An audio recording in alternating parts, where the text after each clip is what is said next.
The Summer 7 begins with number 7, and it is The Bourne Legacy, my 7th most anticipated movie of the summer.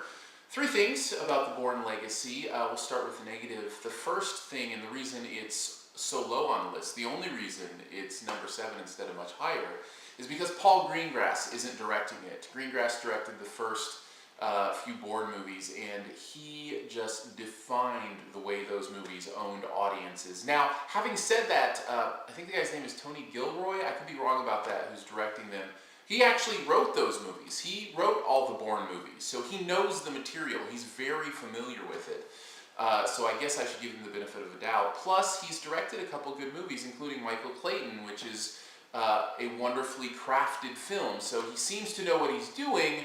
So I'm still very excited, but I really will miss Paul Greengrass. Number 2, have to be excited about Edward Norton being in the movie. I haven't seen a bad Edward Norton performance. Maybe I'm not looking hard enough, but I love everything he does.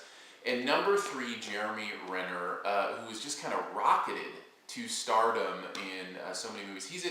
Can you imagine being in both this movie and The Avengers in the same year, as well as all the other stuff that he's doing?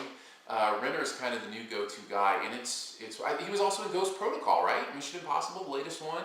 He does great work, and seems like a really intense but fun actor, and I'll be excited to see him as the new Bourne. Will I miss Matt Damon?